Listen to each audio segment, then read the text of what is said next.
Hello, everyone. Thanks for joining us on another episode of the All Might Be Edified discussions on servant leadership.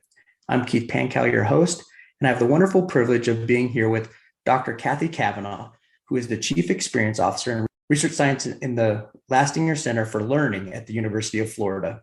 She's previously held roles at Microsoft and has had educational experiences and leadership roles all around the world, from Australia to the Middle East, the Caribbean, and was a Fulbright Scholar in Nepal, and has just a wonderful background and a very accomplished career. And I'm very excited to have her on the show today. And I have to thank Abraham DeWeese for introducing me to her and to making this a reality. Just for you out there listening, you have to know that Abraham's been a major champion in this show moving forward. And I was telling Cathy as we were preparing that Abraham has this sixth sense to know every time I've been hesitant or lacking confidence and wanting to kind of give up or move in a different direction. And he always reaches out and gives me encouragement and is a true model of everything we're talking about and helping people move along in a positive direction. So just want to give him a shout out and honor him for his role in keeping this show alive. Well, welcome, Cathy. I'm glad to have you today. Thanks so much, Keith. I'm really excited to be here and I appreciate the opportunity. Well, you just have the wonderful background. I really want to start with your role at the Lastinger Center, because I just think the work you're doing there is important and has such meaning, and especially some great ties to servant leadership. And a description of the Lastinger Center is that the Lastinger Center works to create equitable educational systems where every child and educator, regardless of circumstances, experiences high quality learning every day to support children's achievement of critical milestones that are predictive of success in school and life. Our research shows that a child who is ready for kindergarten, reading proficient by the third grade, and confident in algebra by the ninth grade experience the most success later in life. And we were discussing a little bit earlier about how some people have a greater propensity to have that as a reality, and others, that's much more challenging to have those situations align in their life where they can have success. And so under the theme of servant leadership, how do you work to make that group of people larger than what is already occurring? Thanks for that question. And we agree with you that the work that the Lastinger Center is doing is incredibly important. And it's a group of professionals, hundreds over time, who've been working for 20 years to solve some of these problems in education in the US. So I want to credit all of them for getting us to the point where we are today. So you're right, a student in school and a child in a family has different access from one across town to learning opportunities. And so what we want to be able to do is to provide teachers for each of those children throughout their learning experience who can give them the supports that they need and the inspiration that they need to achieve at those milestones, which will put them on a path to success beyond that. So all of our programs are focused on teachers and leaders, on educators in different settings. We have a range of programs in early learning. We have programs for early literacy. We have programs in math and leadership. And so we try to think systemically to provide qualified, prepared educators. And, an educator might be in their field for decades and knowledge changes. And so it's not just come through a program and you're set for life. None of us is set for life knowing what we know today. We need to keep learning. And so we want to provide opportunities for educators to continue learning the best science of education and science of reading that's out there and available. And we want that to be available to any teacher at no cost to the teacher. So, we put together high quality programs and make them as widely available as possible. And we also build tools that those teachers can use with their students. So research-based, effective learning tools that are also available as accessibly as possible. It's kind of our approach. We put teachers at the center. That's wonderful. And I think more programs are needed to put teachers at the center. And we often hear so much about how thin teachers are stretched and how much work they have to do and how much oftentimes the resources come out of their own pocket. And we know that a lot of teachers don't get paid a high salary. And so everything has a compounding effect on how it hurts their quality of life and then takes away their energy to focus on the student, which is also super important for this to move forward. And so how do you build such a wonderful program and then offer it to these teachers with no cost? We contract with agencies like school districts or state departments of education, also look for philanthropic funding. So there are lots of organizations out there that share the same interests that we do. So we bring together funding from dozens of different sources to create the programs and sustain them and make them available. So, we look for partnerships, essentially. It's all about partnership building with the organizations that have the same goals that we do and organizations that want to provide the services and the programs to teachers. So we have, I would say, probably hundreds of partnerships. It takes a lot of partnerships and collaboration to make all of this happen. Yeah, I agree. And I love that partnerships and collaboration is the key to success in many realms. And for all of you out there listening, if your organizations are looking for ways to make a better influence or impact in the world, you heard it here. There's ways to create partnerships to get out into the schools and give teachers greater resources. So I invite you and your organizations to think a little bit more deeply about how you can influence the broader world around you through expanding your partnerships. And the Lastinger Center is definitely one of those that I would encourage you to look at. I listened to an interview that you gave with one of my classmates for a different course. And you talked about in your hiring process, you look for the attributes of collegiality and collaboration, the skills that you're always looking for. Why are those skills so important to you in your work at the Lastinger Center?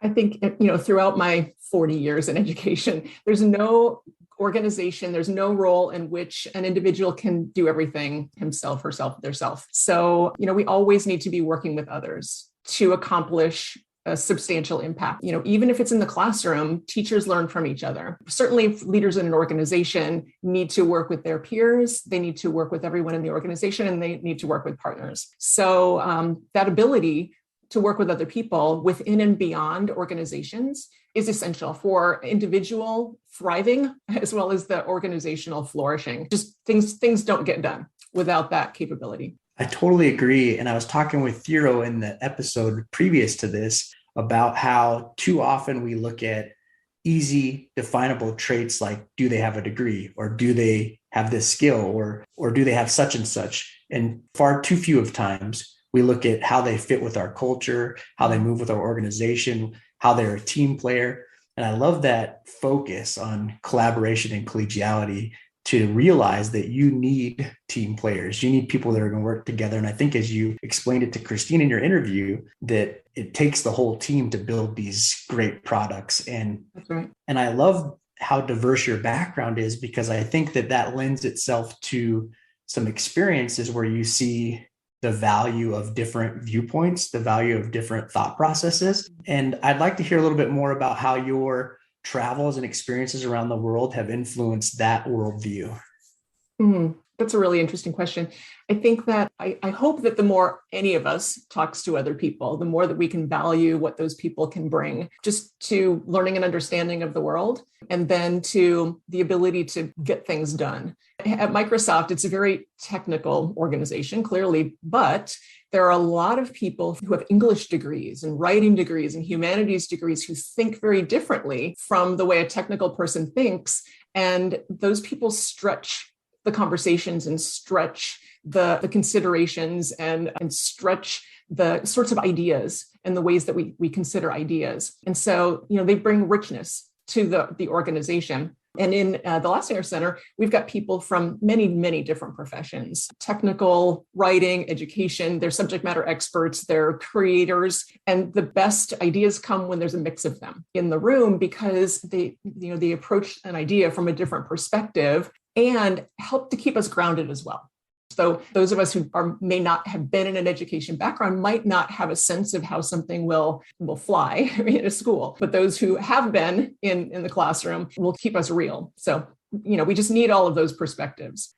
Yeah, I 100% agree with that, and love how you phrased that and worded that together. And it's all about those perspectives, because we don't have all the answers. And so the more we work with other people, the better the answer we can get. When I was at Gonzaga, one of the things that really attracted me to the Gonzaga's degree in organizational leadership was that they really approached leadership from a very diverse standpoint.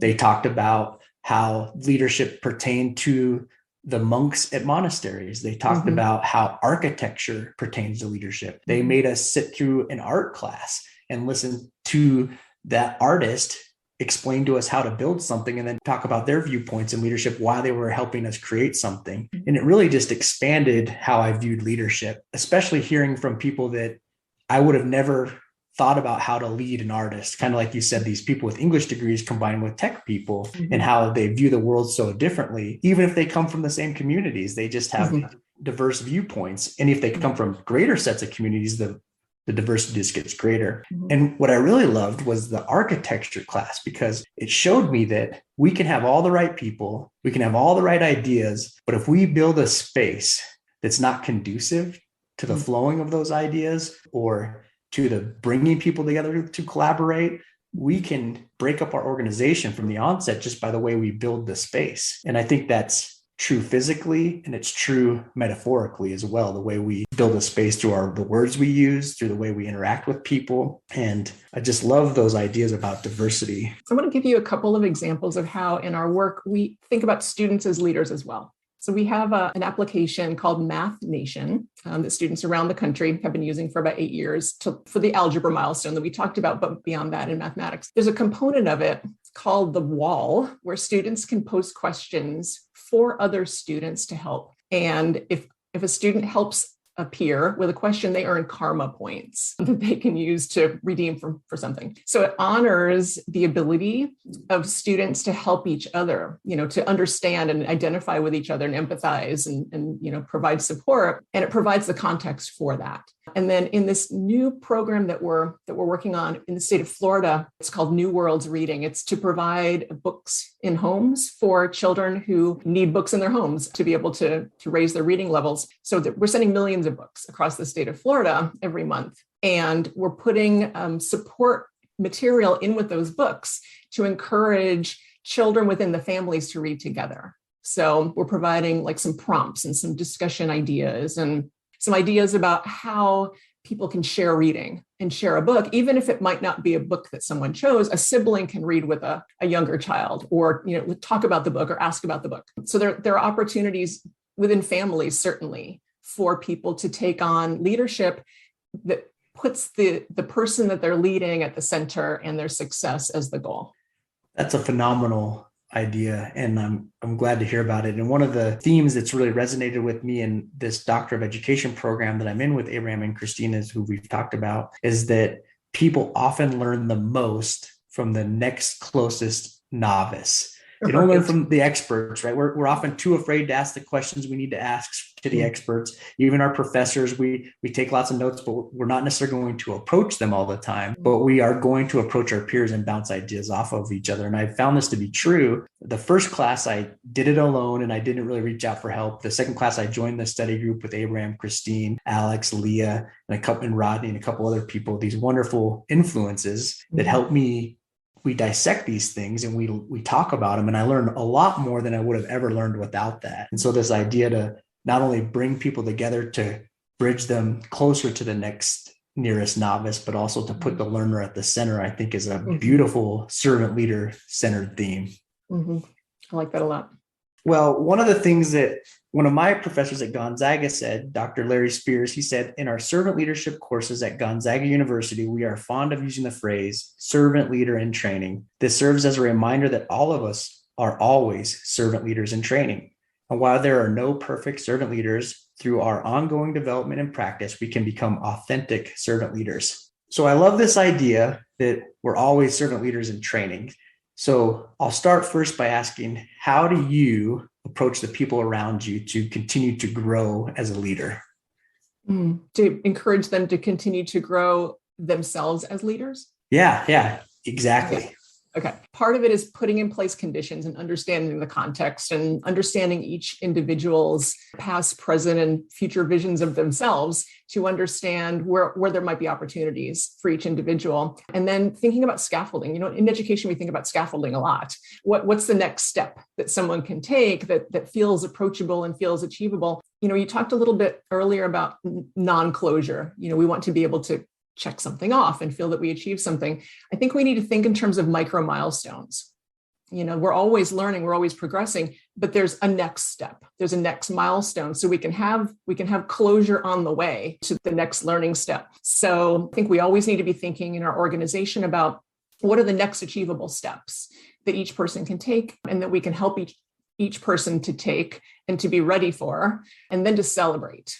I think celebration within organizations and within projects is sometimes forgotten. And so I credit some of my recent leaders in different organizations for centralizing celebration and formalizing celebration as a way to give credit, but also to share. It's a form of sharing, and it's a form of helping others to learn and understand what has been achieved and what it took to achieve something. So I think it's about conditions, putting in place conditions and understanding what the needs are to choose the conditions to put in place for each person's next stage of success.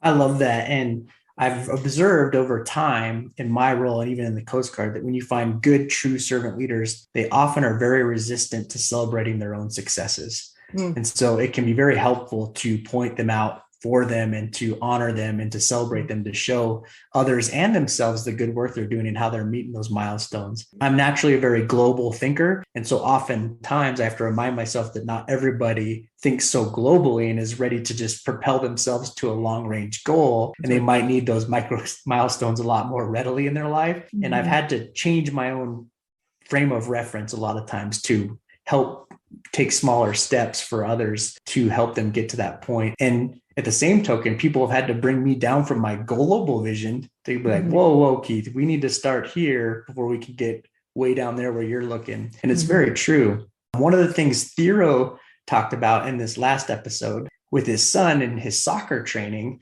is he called it a virtuous cycle of training leads to being better on the field, which leads to his desire to be better, which leads to more training. And it creates this virtuous cycle. And we talked about how that starts with recognizing you're good at something. And that's with the celebration of successes. And I think that's so important to encourage people along in that virtuous cycle, because there's lulls in that training part of the cycle where we might get bogged down or feel like we're not moving along. And that's when it really takes a good leader to come lift somebody up or acknowledge them or move them along. And that takes really knowing people to realize when they're in a lull or when they need their own space or what type of encouragement they might need. And so how do you model your leadership towards the individual? I think that asking each person to share their goals and their path and getting to know them is crucial. And also asking them what they need periodically. They understand themselves and they can share information that might not be visible or observable, and then asking them how things are going. So giving them that opportunity to say, this is just not working, or here's an idea. And sometimes that's new. Sometimes people haven't had those questions asked of them by a leader. And so sometimes we need to talk about how we can approach those questions in a collegial way, in a way, that will lead to everyone's success. But I think it's those conversations that are necessary. And then triangulating what's heard in those conversations to what's observed. Because I think, part of the role of a leader is seeing something in someone that they don't see themselves. So putting all of that information together and then trying out some ideas. Suggesting here's what I think would be useful to you or valuable for you. How would you feel about this? How can we set you up for this to happen for you? You have to continually work together, throughout those processes. And I think you mentioned the bogging down stage sometimes that people reach. And so I think knowing individuals, but also just knowing kind of cycles of progress in general and just how things tend to happen is helpful as well. And making those explicit. I was thinking when you were talking about that, about a project that I did for the Ministry of Education in Qatar. It was a group of people, diverse group of people, whose job it was to create a digital skills framework for the country. And we were put in a ballroom and given 2 days to come out with a framework, which was a challenge. And so the cycle of a project is you kind of get excited, you're inspired, ideas are flowing. And then you reach this point of sort of paralysis. You're not quite sure how to make sense of it. And then things come together and, you get to your goal. Sometimes it takes a while. It might not happen in 2 days. So we reached that point, like in the middle of the second day, where we were just trying to figure out how to get all that goodness distilled into a framework. And so, my job as a leader was to say, this is a natural stage in a project. This is not a problem. This is just how brains work. We're trying to assimilate a lot of information, integrate it, and make sense of it. Can't necessarily be rushed. But if we have faith in our process and in each other, we'll get there. And we got there. So, I think part of leadership is also that framing, building confidence that it might not feel good, but it's normal. And it might not be avoidable, but it's actually necessary. So, I think some of that's important as well. I love that. And as you were talking, I was thinking about how a lot of times in a project, especially when we bring a diverse group of people together, you have a lot of good ideas, but you have to make a decision on which ideas you're going to focus on. And sometimes that can be challenging for people to realize their idea wasn't chosen. And it takes a good amount of humility to bury our pride a little bit and move along with the process. And I think leadership also has a role to play there in helping people realize that their idea was good, that it just wasn't perfect for that situation. And then how do we help people get out of their own way sometimes and realize they're still part of the process, even though their main idea wasn't chosen? Mm-hmm. This conversation about ideas is tremendously important because ideas are essential for individual progress and organizational progress. But there is not typically a scenario in which every idea can be adopted, right? We need to find a balance between honoring the idea, acknowledging it, responding to it, and then explaining the decision related to the idea, whether it's adoption or putting it on the bulletin board for later, so that ideas won't be squashed. We want people to feel comfortable and confident and excited to continue bringing their ideas and understand the reality of the context of, we need ideas, but we can't act on everything. That just fragments and splinters us and we're running in 1,000 directions. So, but again, making the realities explicit and just being open about that during those processes, I think is essential. Yeah, I agree completely. And fostering an environment that allows for the growth of ideas is vital, but sometimes challenging. Mm-hmm. And I think too often we might think that we're open to other people's ideas and we can be focused on where we're trying to go and we can shut someone down. And so we have to be mindful of our own blinders to realize if we're moving too fast, that we're not taking the time to slow down and acknowledge other people so they can bring an idea to the table later. Because although that first idea might not have been one we accepted, their second, third, or fourth idea might be crucial to building that next stage. That's right.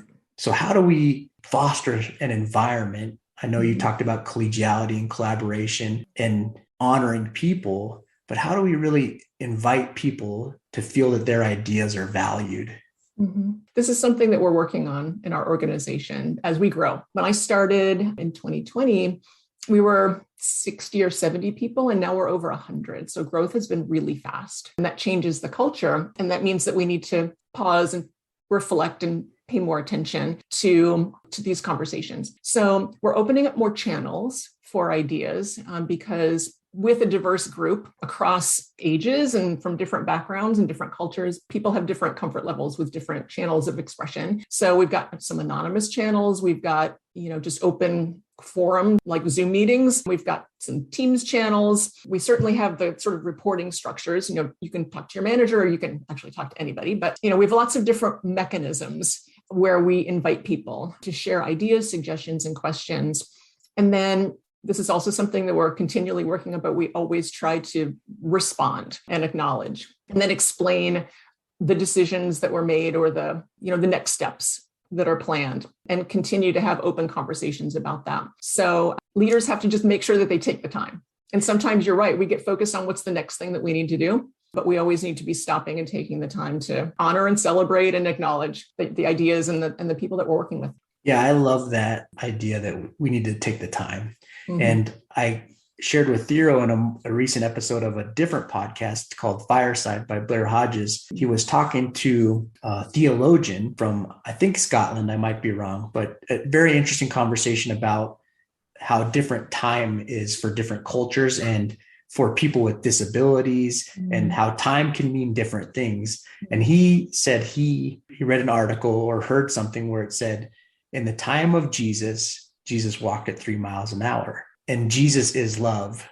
So love has a speed, and it's 3 miles an hour. So love is slow. And I think there's an attribute. We don't necessarily feel comfortable talking about love in organizations a lot, but servant leadership really is love. It's love for people. It's love for our organizations. It's really caring that we're going to create the best versions of ourselves, of the people around us, and of our organizations. And that really is an expression of love, in my opinion. But it takes time. You have to take those steps and be methodical. One of the things, I've come back to this article multiple times throughout the podcast by Sen Sanjaya, and he says, when employees have positive, supportive experiences with the leader, they are more likely to place their trust in them. And I think intellectually, many of us can realize that's a true statement. And it's easy to say, oh yeah, I agree with that. But how do we make that a reality? How do we create these positive experiences so people can place their trust in us as leaders? I think that it's kind of like what we're doing right now. We need to make the space to focus on each other, hear each other, tell the other person that you're heard, and then talk about the next thing. What happens next? It can't just be one way. The conversations have to be multi-directional and more overt than maybe we're naturally comfortable with, right? I mentioned explicit a couple of times. I think in silence, assumptions bloom. And so someone I was talking to yesterday said humans are meaning-making machines. So if there's not meaning expressed and there's not meaning communicated, then we'll make some meaning. We'll just make meaning, and it may or may not be the meaning that's healthy. So it's another way of making time, which is communicating and expressing the background behind decisions, understandings about next steps, ways in which people have opportunities to engage and contribute. So it's just, sometimes it feels like over communicating, but people are busy and not everyone is receiving and has the time in their day of what they're trying to accomplish to stop and hear every message that's coming to them and absorb it. So, we as leaders need to make sure that we're communicating as clearly and in different channels so that those channels can reach as many people as possible. I love that thought. And it's so important to create a space that allows dialogue, I think. And too often we get too focused and we don't think about dialogue as being so crucial to the process. And one of the things that's always resonated with me, and maybe because it's true to me, is that I've heard it said in different locations and in different ways, but the overall theme was in every culture and every language, one of the favorite words for everyone to hear is their name. And it means that we just like to be acknowledged. We like to be recognized as part of that dialogue process. And you're absolutely right. If we aren't, we're going to create a meaning that oftentimes is not very healthy and doesn't help the process and might actually thwart future dialogue and ruin us from moving forward. When as a leader, we might have thought everything was good, was moving perfectly, and we come back and a month later, we're all derailed and we have to take extra time to build the process back up. But we need to be open about that as well. Where we have made mistakes, where we have not communicated clearly, where we might not have accounted for all of the information, we need to be open about that, because it's never perfect. We're always hopefully trying to improve, but we need to do that in the open as well. Oh, I completely agree. And owning our mistakes is super important to leadership, and also admitting when we don't know something, because if there's something people can see through right away, it's when we try to pretend we know something we don't. And people can see through that, and that kills all credibility, and it will hurt you long term. I loved one of the discussions you had with Christine about what you learned from a design that failed, because that's what you focus on now is a lot of curriculum design. And you said you learned from a design that failed that you made too many assumptions and there was a lack of role clarity. And I think about that from a leadership standpoint in servant leadership. And too often, I feel that we make too many assumptions about the people around us or the people we interact with. And sometimes we don't set people up for success by giving them a defined role and allowing them to grow where they need to grow. And so how would you take those lessons from a design that failed and then use them in your leadership experiences? Yeah, so I think that just like in teaching, a teacher is continually recalibrating what she's doing because students' needs are continually changing. That's the nature of it. That's what teaching is about, helping students to be in a different place today than they were yesterday. And so I think there's definite parallels with leadership. We need to continue recalibrating, even if we're just talking about how we work with a single individual. And so that's why asking a lot of questions, I think, is a piece of it. Something else that we've done to provide, or that we're thinking through right now to provide more role clarity and remove assumptions about the nature of the work that individuals do, comes from a norm that we have called lifting each other up in our organization, especially in times of need. And right now, in year 3 of COVID, we are in a time of need. And so, we understand that both due to illness and due to the stress of the world, there are times when our colleagues might need to be away from work and they might not be able to plan those times. And so for their well-being, we want to make sure that someone else in the organization is very clear about their role and their work so that if they need to be out, they can focus on themselves and recovery and what they need to be focused on and not worry about what's happening at work, because they've created that clarity with their colleagues, because through leadership, they have that clarity about their own role and what they're doing. And that will also remove assumptions that would be made in the void if someone is out and they haven't created that kind of partnership and the documentation so that clarity continues. So the clarity takes different forms. But this is one that we're prioritizing right now for everyone's well-being. And when someone comes back from being away, they don't want to come into a situation where nothing happened and they're still kind of at the tail end of recovery and they need to catch up. We want them to come back with confidence that someone understood their work clearly and was able to continue it. Some wonderful thoughts there. And one thing that I've observed talking to people on this podcast is just how much of a toll COVID has taken on our society. I see it here in Mexico quite a bit as different people react to it. You see different countries doing different things. Society is all over the place with how they talk about it. And too often, I think we have conversations that are unhelpful about COVID. But one of the things I really love about where COVID has taken us is it's opened up a wider dialogue about mental health. And it's really made us more accepting to realize we have to do things differently than we've done in the past. We have to look at people and what they need to be the best versions of themselves. And I have to say, if that was the only thing that we learned from COVID, maybe it was a valuable experience, because that conversation is long overdue. And I'm really glad that we're having it in a way that's productive to our organizations, to our people. And too often, I think in the past, we looked at our culture and we would just easily say someone wasn't a cultural fit, where it could have just been a life event going on that we failed to recognize. And that was another thing I loved about that podcast, about how time related to people with disabilities. And it talked about especially people with Alzheimer's or dementia and how we view their existence oftentimes from a healthy standpoint as sad and unproductive. And if you just took the time to sit in time with them, you might see that their experience was different than the way we projected onto them. And that's true in so many realms. And we project far too often onto people and expect them to be at a point where they're not. So I love that conversation. And anything else that you could add about where we can go from a leadership standpoint to create better and more helpful dialogue on that, I would love to hear. You reminded me of a book that I started reading recently. It's an older book called Whistling Vivaldi. And one of the points in the book was, as a leader, we make assumptions about what's happening within a group. And in the Lastinger Center, we might make assumptions about what's happening within a group of teachers that we're working with based on some data that we get. But those are never correct. And we always, as much as possible, need to actually hear the perspectives of those people, because their perspective won't be based on our program. It'll be based on their context and their experience. And that's something that we need to understand to be able to put in place the right conditions for success. So that's something that we as a center are working on getting better at, spending time in the communities that we serve and hearing from the people that we're working with and coming up with mechanisms to elevate their voices as we do our work. And again, it takes time, but it's space that we need to make. And so we're working on how we integrate practices like that within the flow of the work that we do. That's wonderful. And I've really, really enjoyed this conversation. And I always like to leave listeners with a challenge. And for this week's challenge, I would like to invite all of you listening to take time to look at the space that you've created. And if needed, like Dr. Cavanaugh said, recalibrate.